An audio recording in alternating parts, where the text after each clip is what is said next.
Antes da gente falar mais sobre os jogos, queria te perguntar sobre essa questão do frio. Olha só, o Lucas Locke à esquerda, número 7, tá até com segunda pele, tá com as pernas também cobertas. Como que é para o jogador jogar nesse frio aí? Sexta-feira fez muito, mas muito frio em São Paulo. Eu vi os vídeos, o Osasco São Cristóvão Saúde liberou lá na Osasco Vôlei TV um vídeo das levantadoras com luva, elas explicando que elas precisam usar luva, né, para aquecer as mãos, calça por causa do joelho. Deve ser terrível para os atletas, porque nossos ginásios, infelizmente, não tem climatização e em algumas cidades chegou a estar 7, 8 graus, né, na sexta-feira. Então, esse é o ponto principal, né, Vanessa? Esse aquecimento é extremamente necessário para você, além de se manter aquecido, né, evitar contusões, porque a musculatura, as articulações, elas vão esfriando e a gente sabe que a exigência do jogo de voleibol ela é muito intensa. Então, o jogador que entra frio, que descuida um pouco desse calentamento, né, que se fala, ele acaba entrando em condições ruins. Então, você tocou no ponto certo, porque em alguns países a gente tem a climatização em todos os ginásios, né, dos principais campeonatos, e aí fica tranquilo de se jogar. Mas no Brasil, além da temperatura, é aquele vento que encana que a gente não sabe de onde, né? É um vento terrível e eu acho que todo cuidado é necessário para que os jogadores se preservem. A gente vê. Eu estou aqui na dúvida se existe essa palavra climatação. Acho que não, né? Acho que é climatização. Deixa eu fazer a correção. Olha as meninas do Pinheiros, a Gabi e a Nayane também super protegidas. É um problema, né? Jogar nesse frio. Acho que deve ser um desafio para o preparador físico aquecer esses atletas antes das partidas. Você já chegou a ver, Kaká, algum tipo de lesão por causa do frio, por causa da falta de aquecimento adequado? Olha, Vanessa, hoje a gente atingiu um grau de consciência, né, que o atleta não cai mais nessa. Mas é preciso manter constante o aquecimento, você não pode parar, é terrível. Tem alguns lugares, eu lembro de ter jogado em Curitiba, quando eu jogava ainda, né? Imagina Curitiba! Então, e a gente saiu antes do jogo para tomar gemada quente, de tão frio que fazia lá no ginásio. E vai se acostumando, vai se acostumando. Aí passa a ser mais raro casos de contusão, né, nessa situação. Bom, a nossa realidade é que os nossos ginásios não estão preparados para esse frio. Mas vamos falar então da rodada, Cacá Bizarro, começando aí com o Campeonato Paulista. Tivemos vitória do Vôlei Renata, primeira vitória do time de Campinas na competição. O Vedacity Vôlei Guarulhos também confirmou o favoritismo aí diante do Suzano Vôlei. Aliás, Cacá, a gente tem dois times de volta, né? A elite do Campeonato Paulista. Guarulhos ganhou de Atibaia. Atibaia, Climente Atibaia, isso. Vôlei Futuro e Suzano Vôlei. É ótimo ver esses times que fizeram parte do nosso passado de volta disputando essas grandes competições. Muito legal. E a surpresa, né, do Suzano, que acabou ganhando de São José dos Campos. Suzano havia perdido a primeira partida para o SESI e acabou passando por um dos favoritos aí, né? Um dos favoritos que, aliás, perde um jogador importante. Para o Paulista, ele achava que ia contar com o Sanches, o oposto, cubano, e o Sanches foi convocado às pressas aí para substituir o Alonso Central para o Campeonato Mundial. Mas não era para perder, né? São José mesmo começando, você vai dizer, começo de temporada, mas nunca é bom perder uma equipe que foi montada para brigar pelo título brasileiro, né? Perder no Paulista sempre fica meio difícil de explicar em casa depois. E o Vôlei Renata, hein, Cacá Bizoc? O Vôlei Renata que trouxe de volta Horácio de Leu, depois de uma campanha não tão satisfatória assim na última temporada, perdeu o primeiro jogo para o Santo André e sofreu para vencer o Vôlei Araçatuba, o Vôlei Futuro, 3-2. O Vôlei Renata ainda está se acertando, né? Foi lá para Araçatuba, não é fácil mesmo com a gente sabendo que é um outro momento, né, do Vôlei Futuro, não é mais aquele super time que disputava título da Superliga, mas é um time enjoado de se jogar, a cidade é muito quente, a torcida empurra, e o Vôlei Renata, o que está ficando claro, Vanessa, é que eles estão num estágio bem inicial de treinamento. Eu não sei se o Vôlei Renata, ao contrário do que ele se dedicou nos anos anteriores, né, ao Campeonato Paulista, se a programação para essa temporada vai ser a mesma. A torcida deve estar um pouquinho preocupada, porque esse Vôlei Renata é o atual bicampeão paulista e, por enquanto, teve dificuldades aí nessas primeiras rodadas da competição. Tivemos também outro jogo. Só lembrando, quem não acompanhou, a estreia do Vôlei Renata foi em casa contra o Santo André e perdeu por 3-2. Lá em Araçatuba, ganhou de 3-2, um jogo muito equilibrado. E os destaques desse time do Vôlei Renata, por incrível que pareça, foram os dois centrais. O Lucas, né, que veio de Blumenau, que é uma promessa, fez 18 pontos, e o Barreto, que entrou durante o jogo, fez 13. Então está faltando aí acho que estão sentindo um pouquinho a falta do Adriano, né? Tem jogador da base que foi criado na base do Vôlei Renata que está jogando, isso é muito bacana. O Roque também, né? O Gugu tá lembrando aí o Roque, o oposto também. Então, vamos ver, porque esse Campeonato Paulista aí promete. A questão é a seguinte: quando chegarem às finais, os jogadores da seleção já vão estar à disposição. Então, é outro campeonato que começa.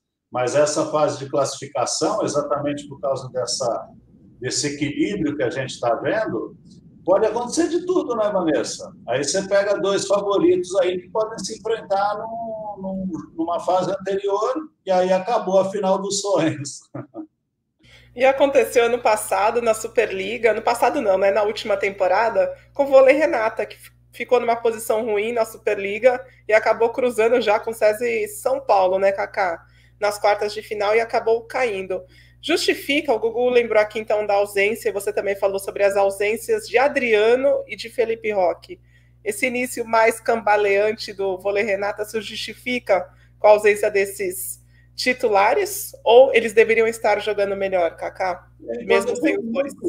Depende muito do planejamento, viu, Vanessa? Porque quando você começa um planejamento, dependendo do que você espera para a temporada, dos jogadores que você tem, do tempo disponível, das datas, você faz uma opção por um ou outro campeonato. É impossível você jogar bem em todos os campeonatos e estar 100% durante todos os períodos.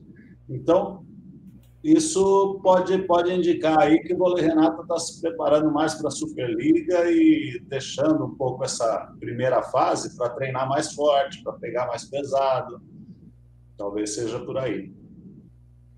Bom, e tivemos também na rodada de sexta-feira, Vedacity Vôlei Guarulhos indo até Atibaia, aqui no interior de São Paulo, e fazendo 3-0. O Vedacity acumula, então, a sua segunda vitória na competição. 2 vitórias e nenhum set perdido, né? O único time que não perdeu ainda 7 divide com o SESI São Paulo a primeira colocação. O SESI também tem 2 vitórias, mas acaba perdendo nesse critério de desempate. E o vôlei Vedacity Guarulhos, Vanessa, na minha opinião, é um dos favoritos ao título, porque manteve praticamente a mesma base. Olha só como jogou contra o Atibaia e contra o Vôlei Futuro. Sandro levantando. O Franco não estava machucado? Não foi, deixou de ser convocado para a seleção porque estava... O Franco está jogando. O Franco está jogando. Né? Lucas lá na ponta e o Pato na outra. Com o Tchotchó entrando o garoto que veio de Minas, né? Entrando no lugar do Pato num determinado momento do jogo. E o Babu e o Matheus, que foram os 2 centrais titulares na campanha da temporada passada. E o Filipinho de líder. Ou seja, é um time que está, não só na teoria, mas na prática também, melhor do que os outros. Se embalar, sai em primeiro e deve fazer a final do Paulista, se nada der errado. É um time que está sem desfalque, né? O time do SESI, que nós comentamos aqui, Vôlei Renata tem jogadores na seleção. Na verdade, tem um desfalque ali no Vedacity Vôlei Guarulhos, que é o técnico, o Guilherme Novaes. Nesse momento está comandando a seleção Sub-21. A seleção está fazendo amistosos aí pelo Brasil, como preparação para o campeonato sul-americano. Kaká, falamos dos três jogos da edição masculina. Vamos falar um pouquinho agora da edição feminina. Vamos falar então, tivemos o Pinheiros que tem aí, já comentamos aqui nos nossos... Diga, Kaká, desculpa. Dá licença só um pouquinho. Eu queria só falar uma coisa do masculino, que é uma notícia ruim, né? Mas a gente precisa falar. O Pureza já não jogou essa última partida do SESI e ele está fora desse ano. Ele teve uma entorse grave de tornozelo, inclusive com fratura de tíbia, vai passar por recuperação e a previsão é que ele volte só em janeiro. E isso fez com que, já nesse último jogo do SESI, o Murilo fosse improvisado como líbero. E o Murilo deve fazer essa função, porque parece que o SESI não vai ter verba para trazer outro jogador. Quando você citou aqui a lesão, né, do Douglas Pureza, o líbero do SESI São Paulo, tivemos uma recente também oh, meu Deus, da Natinha, jogando pelo Sesc RJ Flamengo. Tivemos também Suélio lá no Dentil Praia Clube. Kaká, como o líbero ele não faz salto, a gente sempre se pergunta como que eles se lesionam. É ali na movimentação em quadra e de repente pisa torto e aí lesiona o tornozelo, o joelho. Como que um líbero lesiona o joelho? Então, o líbero, ao contrário do que muita gente pensa, ele está muito sujeito a contusões exatamente pela posição que ele treina e joga.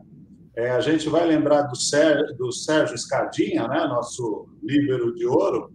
Ele tem uma cirurgia com pinos na coluna, né, de tanto que ele fica abaixado para defender, para passar. Então, a sustentação do corpo sobre essas articulações, Vanessa, exige muito do líbero. Não é, mas ele não salta, né? Muita gente fala assim, não tem um impacto. Ele tem um impacto constante dessa tensão. E como você falou da questão do tornozelo, principalmente, o líbero não gosta de usar tornozeleira, porque ele acha que perde a mobilidade, né? Para as quedas, para os afundos. Então, muitas vezes, essas torções, como são os casos que você levantou agora, elas acabam sendo muito graves, né? Porque a velocidade que ele vai para a bola, essa torção, às vezes, é muito mais... tem consequências muito piores do que uma torção de quem está em pé, né? E não abaixado, como eles jogam constantemente. Nossa, Kaká, e eu, na minha ignorância, pensava, nossa, acho que o líbero não deve se machucar tanto porque não salta, né? Não está exposto ali na rede como as centrais, os centrais que podem pisar no pé do adversário, não fazem aquele trabalho de explosão do oposto e dos ponteiros. E aí, quando a gente vê uma lesão, como você trouxe aqui a do Pureza, citei também Natinha e Suelen, a gente fica se perguntando como que eles se lesionam, porque o tempo todo eles estão ali só no cantinho deles. Você imagina você trabalhar abaixada o tempo todo, 2h30 de treino só abaixada. Não é uma posição natural do ser humano, né? Então, é terrível o desgaste de um líbero.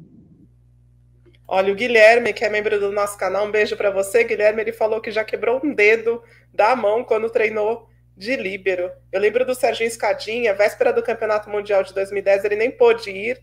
O Mário Júnior foi no lugar dele, né, por causa dessa cirurgia de hérnia de disco. E lembro de uma situação do SESI São Paulo fazer a apresentação do time lá no prédio da Fiesp, aqui na Avenida Paulista de São Paulo, e ele foi de cadeira de rodas para aquela apresentação, em razão da cirurgia. Mas vamos seguir, Kaká, vamos falar do feminino, porque esse Pinheiros que vislumbra aí fazer final de Campeonato Paulista nessa temporada, venceu mais um jogo, venceu e conquistou aí mais 3 pontos na tabela de classificação. Ao contrário do masculino, o feminino ainda tem algumas rodadas, aí tem time que não estreou, né, que é o caso do Barueri, mas o Pinheiros está mostrando que o título da Taça São Paulo não foi por acaso, né? A Nayane, que a gente está vendo aí junto com a Gabi, a número 3, a Nayane, ela está fazendo um começo de temporada Olha, muito interessante, porque ela está conduzindo o time do Pinheiros como o Pinheiros não estava o ano passado, né? Apesar da categoria da Gabi Leite, da Carol Leite. O time do Pinheiros está com outra cara, com outra motivação. Né? Já fez 3-1 em São Caetano na estreia, fez 3-0 no Vinhedo. São as duas equipes talvez mais fracas do campeonato? Talvez sim, né? Junto com São Carlos ali, fazem um bloco ali de pouca resistência. Eu estou curioso para ver o Pinheiros pegando os adversários mais fortes, para mostrar realmente o quanto esse time tem de força para continuar, né? Logo teremos o encontro do Pinheiros com o Osasco São Cristóvão Saúde, né? Acho que já é a próxima rodada. O próximo jogo, o Pinheiros pega o César Bauru, que é um bom jogo também, né? É reedição da final da Copa São Paulo, mas com certeza o César Bauru, que não mostrou muita motivação naquela final, acho que vai vir com mais sangue nos olhos. Então é uma boa prova aí para o Pinheiros para mostrar se realmente tem essa pegada. Eu conversei com a Nayane nessa última semana, fizemos uma entrevista com ela, uma parte da entrevista já entrou aqui no nosso canal, a outra vai entrar nesta semana, e ela falou, Cacá Bizoc, que jogando lá na Polônia, né, ela esteve na Polônia nessa última temporada, inclusive foi campeã polonesa, ela trouxe um pouquinho da velocidade do jogo polonês. Ela falou que ficou surpresa como que lá se joga com velocidade, uma velocidade maior em relação ao voleibol brasileiro, então ela quer colocar isso em prática aqui no Pinheiros. Bom, e para fechar então a rodada do feminino, tivemos em Taubaté, interior de São Paulo, Osasco São Cristóvão Saúde contra Vôlei Taubaté. O Osasco fez aí 3-1 no time lá da casa, do ginásio Abaeté.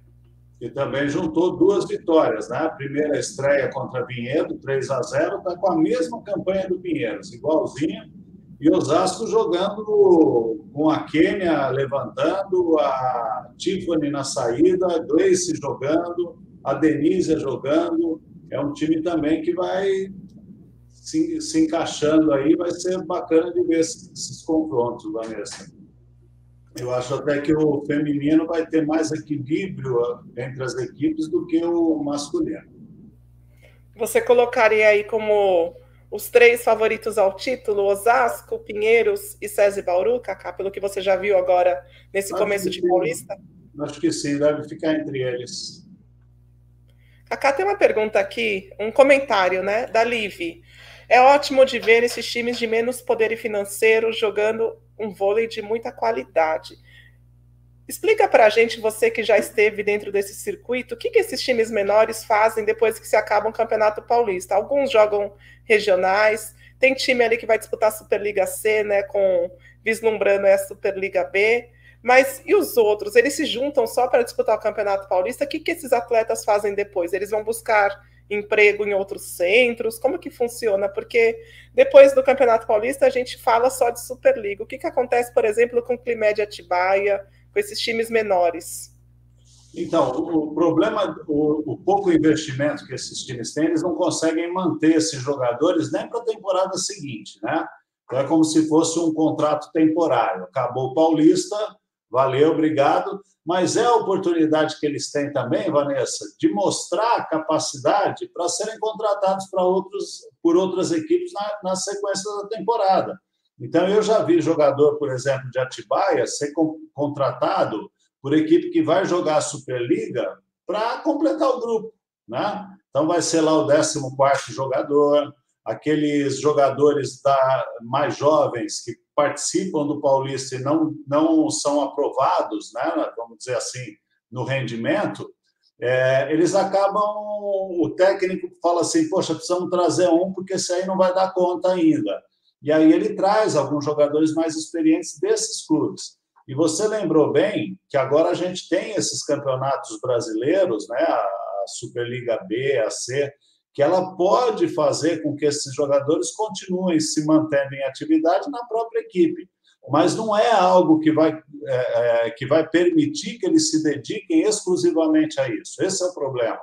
Então, esses jogadores, eles precisam trabalhar e participar de uma equipe como essa passa a ser algo recreativo, né? O que não contribui para o voleibol profissional. Então, o ideal é que realmente os mais talentosos façam parte de equipes da Superliga, mesmo que seja para continuar treinando.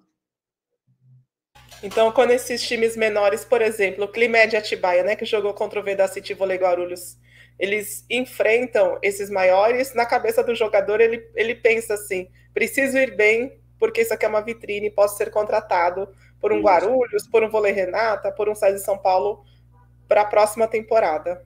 Perfeito. Bom, o pessoal está aqui super empolgado falando de seleção masculina. Já vamos falar sobre isso, galera. Já vamos falar sobre esse amistoso da seleção masculina. Deixa eu só trazer aqui uma mensagem sobre a titularidade no Osasco. Já dá para você enxergar aí, Kaká, entre Kênia e Giovana, quem pode ser a titular desse time? Por enquanto, a Kênia tem entrado como titular, mas a Giovana tem jogado bastante durante os sets. O Luiz Omar de Moura está dando aí oportunidade para as duas.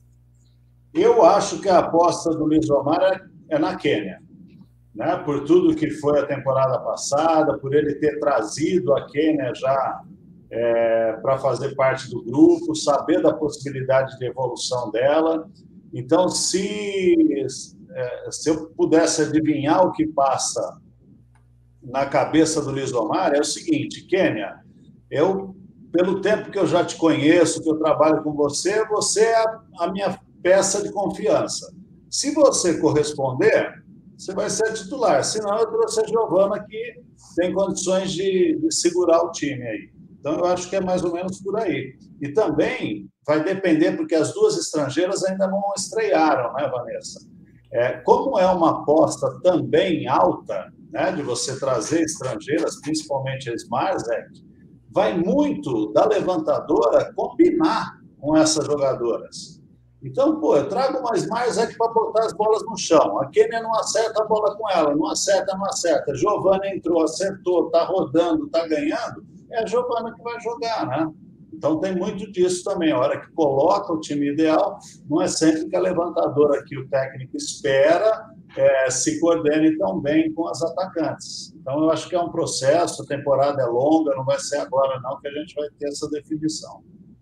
E vale lembrar que a Giovana, na temporada passada, era reserva da Juma lá no Sesc RJ Flamengo e acabou tomando a titularidade durante a temporada. Esse time do Osasco São Cristóvão Saúde, o Kaká lembrou aqui da Fabiana, né? A Fabiana acabou não jogando nessa última sexta, foi liberada para fazer o jogo de despedida da Sheila. Estão faltando também Smarzek, a White, a Drusila. Ainda é um time que não está com sua força máxima em quadra. Kaká. Eu vi uma postagem essa semana como é o nome da líbero reserva que jogou na sexta? A Key Alves. Key Alves. Uma postagem dela no vestiário. Drusila tá magrinha, hein? Gostei dela. Magrinha. O Osasco, durante a pré-temporada, preparou um treino para a Drusila. Ela ficou no Rio mais um tempinho, para ficar ali com a família, né?